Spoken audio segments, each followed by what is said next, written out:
ng bayan, maasahan anumang panahon.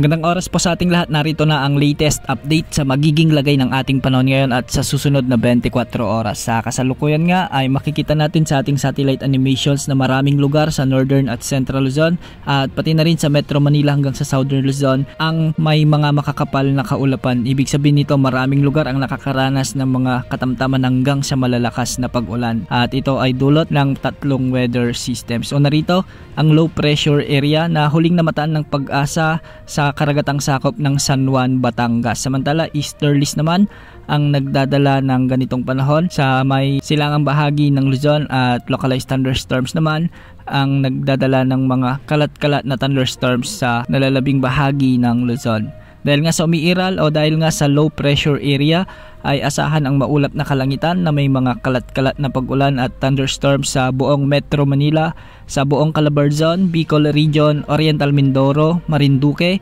Romblon. Ganitong panahon din ang inaasahan sa may Zambales, Bataan, Pampanga at Bulacan. Kung makikita natin sa ating satellite animations ay makakapal ng mga kaulapang bumabalot sa mga lugar na ito. Kaya pinag-iingat natin ang ating mga kababayan sa mga nabanggit na lugar sa banta ng mga pagbaha at pagguho ng lupa, lalo na kung may mga katamtaman hanggang sa kung minsan ay malalakas na pag-ulan. Ayon sa Pag-asa, hindi naman nakikitang lalakas ang LPA na ito bilang bagyo, ngunit magdadala pa rin ng mga pag-ulan sa mga lugar na malapit dito. Samantala dahil naman sa umiiral na easterlies o yung mainit na hangin mula sa karagatang Pasipiko, ay magiging maulap ang mga kalangitan na may mga scattered rains o kalat-kalat na pag-ulan at thunderstorms sa may Isabela, Quirino at Aurora. Pinag-iingat rin natin ang mga kababayan natin dito sa banta ng mga pagbaha at pagguho ng lupa, lalo na kung may mga katamtaman hanggang sa kung minsan ay malalakas ding pag-ulan. Para naman sa nalalabing bahagi ng Luzon ay localized thunderstorms naman ang inaasahang magdadala ng mga kalat-kalat na katamtaman hanggang sa kung minsan ay malalakas na pag-ulan. Ilan sa mga lugar na nakakaranas ngayon ng mga malalakas na pag-ulan dulot ng thunderstorms: ang Ilocos Region, ang malaking bahagi rin ng Cordillera Administrative Region at ang nalalabing bahagi ng Central Luzon.